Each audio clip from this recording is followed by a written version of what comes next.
Hey Lieben, in diesem Video schauen wir uns das größte Upgrade von Avalanche seit Beginn des Mainnets vor 4 Jahren an. Es heißt Avalanche 9000 und es wird einige spannende Neuigkeiten mitbringen. Was es damit genau auf sich hat, das erfährst du jetzt in diesem Video. Außerdem meine Einschätzung und mein Fazit am Ende über dieses Projekt und was bisher in den letzten Monaten sonst noch an spannenden News über Avalanche passiert ist. Das ist ein Update-Video. Ich wünsche dir jetzt viel Spaß.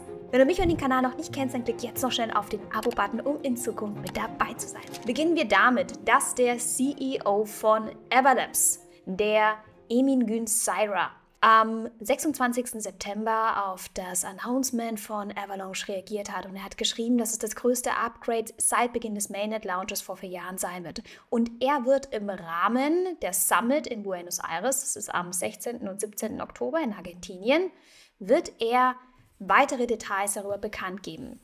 Teil von diesem großen Upgrade Avalanche 9000 ist ein Programm, das heißt Retro 9000. Das möchte ich dir ganz kurz zeigen. Das ist Teil von diesem bevorstehenden Upgrade und es handelt sich dabei um eine Art Förderprogramm und ein Testnetz. Retro 9000 wird das Testnetz sein, auf dem Entwickler ihre Projekte, insbesondere Layer 1 bezogene Projekte, also Subnets, starten können oder auch andere Projekte, die dann auf das Mainnet übertragen werden können, testen können. Und dafür stellt, das wurde dann schon im Vorfeld bekannt gegeben, vor dieser Summit, stellt Everlabs $40 Millionen für dieses Förderprogramm bereit. Und zwar kann auch die Community dann abstimmen und mitentscheiden, welcher dieser Entwickler Zuschüsse bekommen wird von diesem Fördertopf. Das bindet natürlich das Engagement der Community nochmal neuer ein. Also sprich nochmal für dich, fürs Verständnis, bevor dieses große Upgrade auf das Mainnet geht, werden wir erstmal eine Testnetzphase haben. Die wird auf dem Retro 9000 Testnetz stattfinden. Und dafür gibt es eben Förderprogramme wie das Retro 9000 Förderprogramm, was mit diesen 40 Millionen bezuschusst wird. Und wir haben auf der anderen Seite auch Bounty-Programme für Entwickler. Hey Lieben, ich bekomme von euch viele Fragen, sei es zu einem bestimmten Coin, zu eurem Portfolio, Grundlagenthemen, Technologie, Blockchain, Web3 oder auch ganz persönliche Fragen. Hey Steffi, was würdest du jetzt an meiner Stelle tun? Was mir dabei auffällt, ist, vielen von uns fehlt die Zeit, sich das nötige Wissen anzueignen, weil Beruf und Familie einfach Vorrang haben, ist klar. Oder auch dann die Muße für einen Krypto-Deep Dive, weil das Leben einfach einen einfordert. Und nicht zuletzt fehlt oft der richtige Ansprechpartner-Nähe, weil die Krypto-Bubble noch so nischig ist. Um dieses Problem zu lösen, findest du jetzt unter www.misskrypto.de meine Krypto-Community. Dort tauschen wir uns in regelmäßigen Meetings tiefer aus. Die Teilnehmeranzahl ist auf 500 begrenzt, damit wir Qualität hochhalten können und vom gemeinsamen Schwarmwissen profitieren können.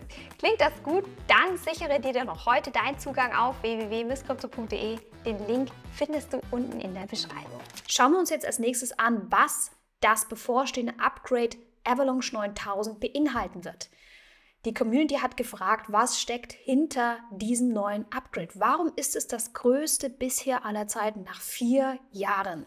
Und es ist ziemlich spannend, denn hier in diesem Artikel geht nochmal Avalanche drauf ein. Nach wie vor haben wir in der Blockchain große Skalierungsprobleme. Wie kann man Massenadoption in der Kryptowelt für viele Nutzer gleichzeitig ermöglichen und dabei kostengünstig bleiben und dabei so viele Transaktionen wie möglich durchschleusen, ohne dass es irgendwie Peaks an Gasgebühren gibt oder beispielsweise, dass Transaktionen gar nicht verarbeitet werden können, die sich anstauen wie auf einer Autobahn und ja, man einfach sehr, sehr lange warten muss.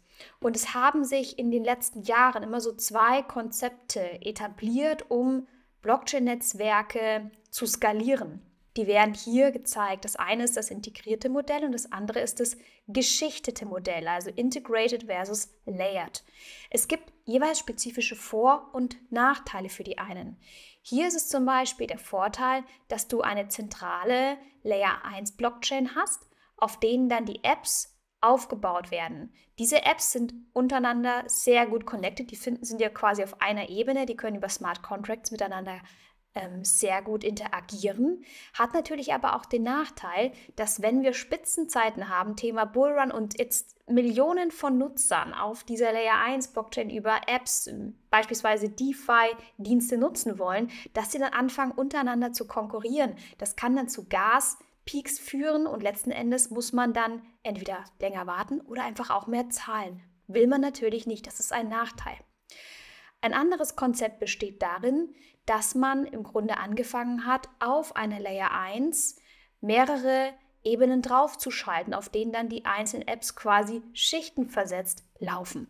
Du kannst dich vielleicht an Ethereum erinnern, dort haben wir viele bestehende Second-Layer-Netzwerke, auf denen dann Apps aufbauen. Diese zweite Architektur, diese Layered-Architektur, hat den Vorteil, dass auf der einen Seite man mehrere Ökosysteme für eine Community benutzen kann, hat aber auch den Nachteil, dass sich das Ganze zentralisiert. Also ist es weniger dezentral von der Architektur her. Das begünstigt natürlich zentrale Unternehmensservices, die dann in diesem System Services auslagern wollen aus der Layer 1 Struktur, um davon eben selbst zu profitieren. Dagegen ein Vorteil ist in diesem Konzept, dass man sich leichter tut, bestehende traditionelle Infrastruktursysteme in solche Architekturen zu integrieren. Also Integrated versus Layer, das sind die beiden Konzepte derzeit in der Landschaft, die benutzt werden, um Blockchain-Netzwerke zu skalieren. So, und jetzt ist es so, hat Avalanche gesagt, nach wie vor, und das ist das Spannende, beide Architekturen haben eine Gemeinsamkeit. Beide Architekturen haben immer eine Layer 1. Die Layer 1 ist das zentrale Herzstück eines Blockchain-Ökosystems und hat damit auch die größte Wertigkeit. Aber genau diese einzelnen Layer 1-Netzwerke sind eben diejenigen, die so schwer zu skalieren sind. Deswegen haben wir zum Beispiel bei Ethereum das Thema, dass man erstmal Sharding implementieren muss und bis dahin zum Beispiel Second-Layer-Netzwerke wie Arbitrum oder Optimism das Ganze skalieren müssen. Was kann man aber machen, wenn man sagt, okay, was wäre, wenn man viele verschiedene Layer 1 Netzwerke benutzt und diese miteinander kommunikativ stark miteinander vernetzt? Und dann entsteht im Grunde diese Vision, die Avalanche eigentlich schon seit 4 Jahren verfolgt, und zwar die Version eines Multi-Chain-Netzwerkes, aber verbundene Layer 1 Netzwerke und nicht von Layer 1 und Layer 2, Layer 3 oder verschiedener Smart Contracts, die über eine einzelne Layer 1 interagieren. Wie wird jetzt also das bevorstehende Upgrade Avalanche 9000 diese Probleme lösen? Und zwar bisher ist es so, dass es auf Avalanche sogenannte Subnets, also Subnetzwerke gibt. Und jetzt wird es so sein, dass aus diesen einzelnen Subnetzwerken sogenannte Layer 1 Netzwerke werden. Also die werden quasi umformuliert. Und die Layer 1 Netzwerke, also die Ex-Subnetzwerke, die werden dann über ein neues Messaging, Interchain-Messaging miteinander verbunden und können dadurch noch stärker miteinander kommunizieren. Vorher ging das auch schon über Smart Contracts, dass man miteinander kommunizieren konnte, aber jetzt wird es leichter werden und man kann auch noch mehr austauschen. Außerdem, man kann von der gemeinsamen Liquidität aller einzelnen Subnets, also aller einzelner Layer 1 in Zukunft profitieren, weil man über einen gemeinsamen Liquidity Hub, die Layer 1, hier verfügt. Dieser Liquidity Hub, der repräsentiert die sogenannte C-Chain von Avalanche. Man muss sich das nochmal ganz kurz vor Auge halten, dass das Primärnetzwerk von Avalanche eigentlich aus 3 einzelnen Ketten besteht, die viele verschiedene Funktionen für das Gesamtökosystem beinhalten. Und die C-Chain, die auch diejenige ist, die Ethereum-kompatibel ist, also EVM-kompatibel, das wird diejenige sein, die als dieser Liquidity Hub fungiert. Und alle einzelnen Subnetzwerke mit ihren einzelnen spezifischen Apps und der einzelnen Staking-Ökonomie und den einzelnen Gas-Tokens in Zukunft, die können dann über ein sogenanntes Interchain-Messaging, das ist eine Art Kommunikationsfeature, nochmal viel besser miteinander kommunizieren und dadurch entsteht im Grunde diese neue Struktur, also alte Struktur versus die neue Struktur. Das ist der Gedanke von diesem neuen Upgrade. Wir gehen ein bisschen ins Detail. Und zwar wird dieses Avalanche 9000 Upgrade unter anderem eine Suite von vielen verschiedenen Vorschlägen beinhalten. Und eines davon ist eben das Aetna-Upgrade. Hier kann man sich das doch mal vorstellen. Dieses Aetna-Upgrade wird die Möglichkeiten für Validatoren vereinfachen. Es wird letzten Endes einfacher und kostengünstiger werden, Subnetzwerke, also neue Layer 1 Netzwerke zu starten. Denn irgendwie muss man ja dafür sorgen, dass Anreize gesetzt werden, um diese Aktivität zu fördern und eben auch Subnetzwerke um das Primärnetzwerk herumzubringen. Also im Moment ist das noch so und es wird mit dem neuen Aetna-Upgrade, das dann Teil von diesem Avalanche 9000 ist, wird man eben, wie gesagt, dieses souveränen Layer 1 Netzwerke starten. Es ist so, dass bisher, und das ist die Konsequenz und die Verbesserung für die Validatoren, es ist so gewesen, dass die Validatoren der einzelnen Subnetzwerke auch immer für das Primärnetzwerk validieren mussten, also P-Chain, C-Chain und die X-Chain. Das soll sich mit dem Upgrade verändern. Das Problem bei der derzeitigen Situation ist, das siehst du hier, dass Validatoren mindestens 2000 AVAX staken müssen, um überhaupt das Primärnetzwerk validieren zu dürfen. Und das müssen sie machen, damit sie dann auch in ihrem einzelnen Subnet, wenn sie ein Subnet validieren möchten, müssen sie immer diese 2000 AVAX mindestens hinterlegen und dann eben zusätzlich noch ihre einzelnen anderen Staking-Anforderungen für die einzelnen Subnets. Das ist ein großes Problem. Warum? Weil überleg dir, 2000 AVAX heißt in dem Fall, wir haben AVAX von derzeit knapp $30, das sind 60.000 Einsatz, 60.000 US-Dollar Einsatz, die man einfach mal so haben muss, plus dann noch eben die anderen Staking-Einsätze der anderen Tokens auf den Subnetzwerken. Sprich, eine Riesenhürde für Entwickler zu sagen, ich habe schon mal die Liquidität und ich kann die Kosten bedienen.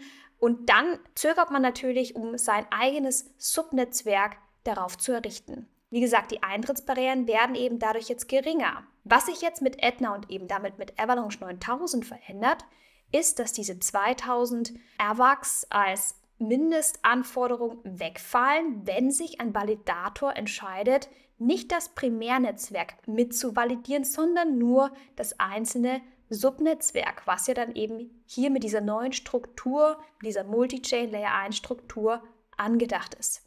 Du siehst, dadurch wird es deutlich kostengünstiger. Die Gasgebühren könnten eben dann 1 bis 10 AVAX im Monat betragen pro Validator, also deutlich geringer. Insgesamt werden die Kosten auch für die Hardware-Voraussetzungen deutlich reduziert. Das ist, wie gesagt, Teil von diesem ganzen neuen Architekturkonzept. Wie gesagt, dieses Konzept wird jetzt auf dem Testnetz, Retro 9000 Testnetzwerk, im Oktober gestartet, ausgerollt, wird getestet. Wenn das Mainnet in dieses Konzept reingeht, dann haben wir letzten Endes mehrere Verbesserungen. Wir haben verbesserte Interoperabilität, kostengünstigere Strukturen, geringere Anpassungsanforderungen für Entwickler und für Validatoren, ihre einzelnen Subnetzwerke, sprich ihre zukünftigen Layer 1 Netzwerke zu starten.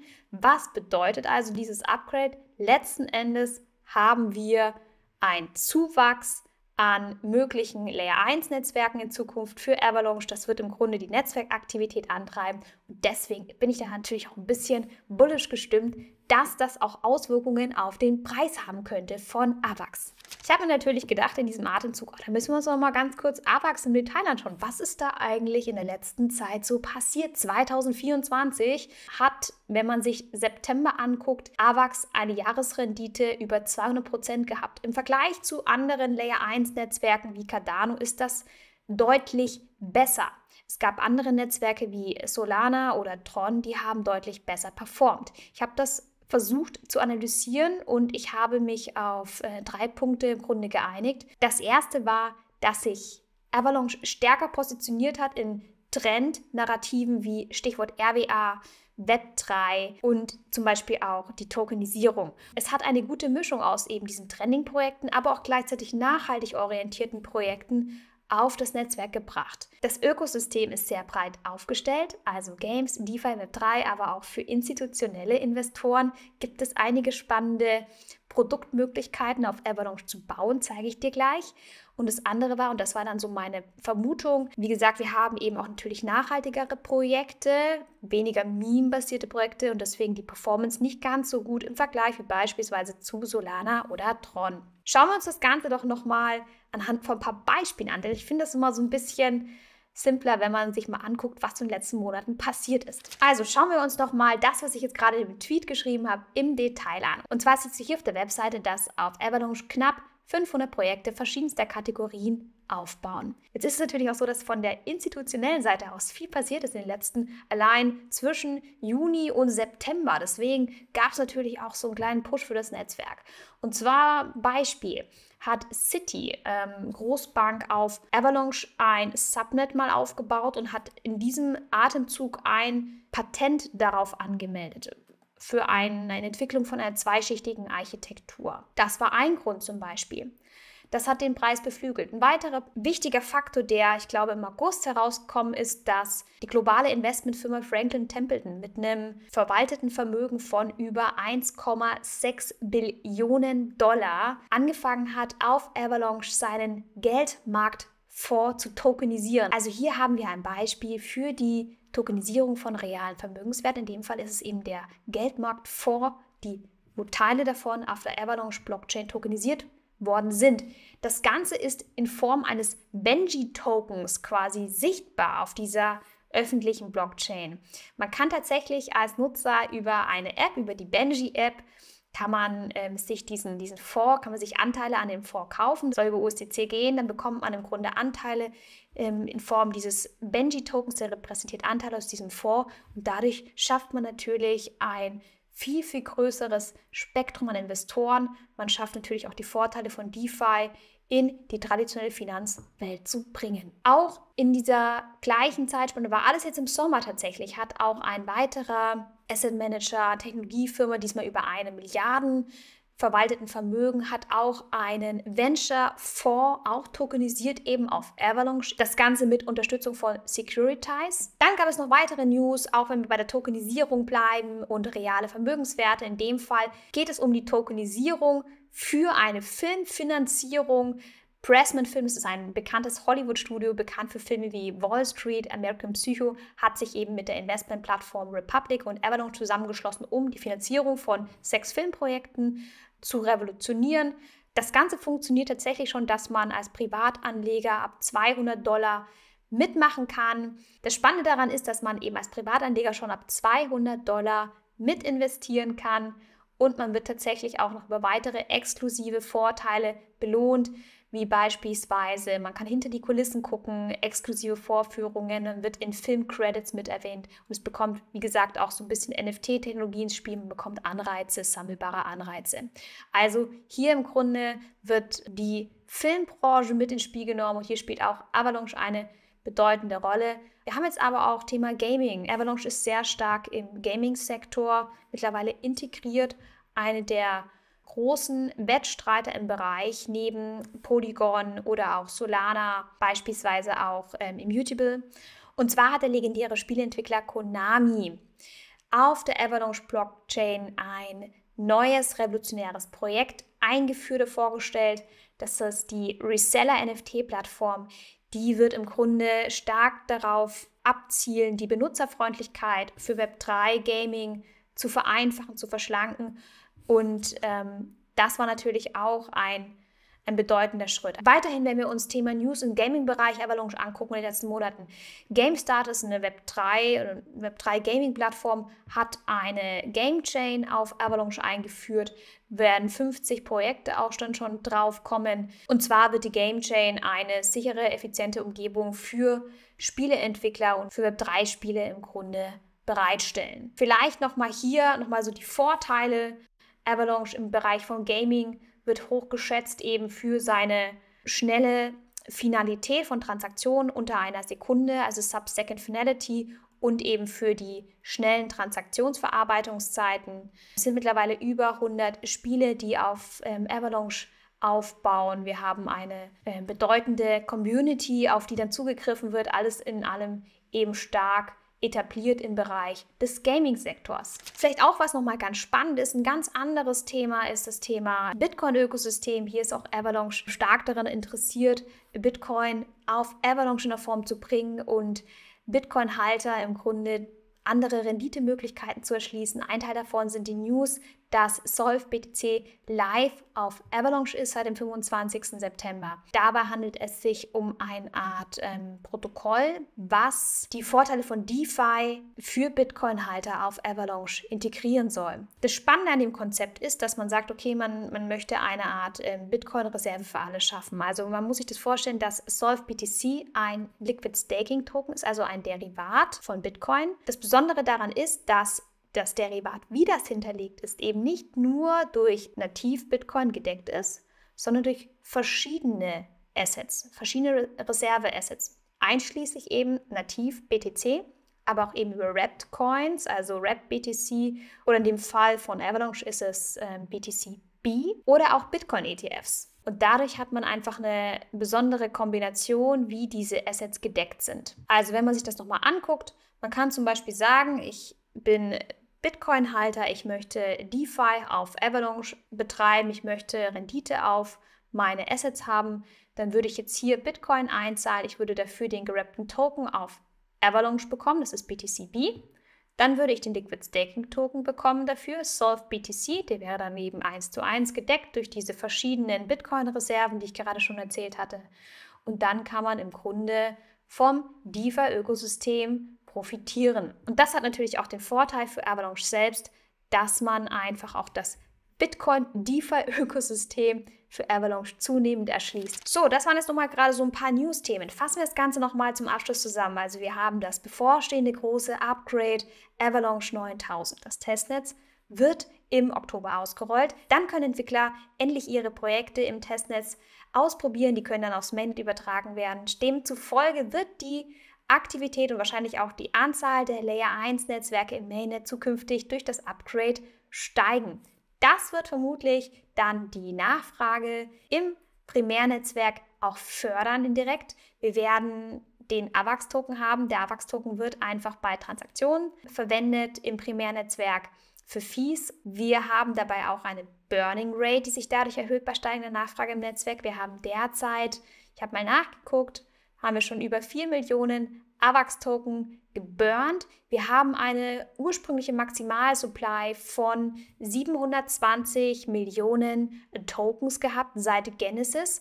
Und wenn wir uns hier dieses Modell anschauen, dann siehst du, das wollte ich einfach nochmal zeigen, 20 Jahre nach dem Genesis-Block gibt es eine dynamische Ausschüttung der verbleibenden Tokens, die quasi dann geunlockt werden und in Umlauf kommen werden. Und das ist abhängig davon, wie viele Tokens eben gestaked werden. Also werden beispielsweise 50 AVAX gestaked im Netzwerk, das ist die blaue Kurve, dann nähert die sich im Laufe dieser 20 Jahre weniger schnell der orangenen Kurve an, das ist die Bitcoin-Kurve. Im Vergleich, wenn 100% AVAX gestaked werden würden, das ist die rote Kurve, dann würde sich das viel schneller in den 20 Jahren der Bitcoin-Kurve annähern. Was ich damit zeigen möchte, ist, dass wir durch das Upgrade vielleicht so stark die Nachfrage anregen, dass mehr AVAX gestaked werden, weil ja auch einfach mehr Nutzer ins Netzwerk kommen, auch mehr Layer 1 Projekte drauf bauen.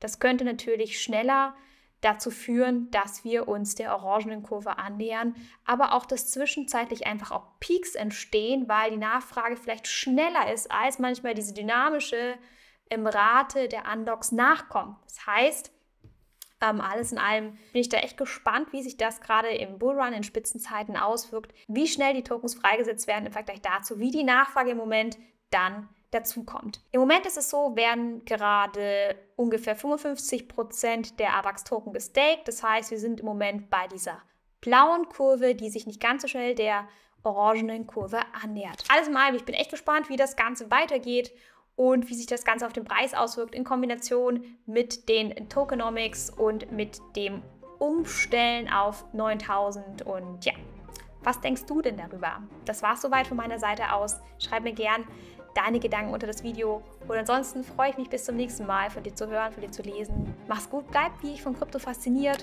Und ja, bis dahin, bis zum nächsten Mal. Ciao.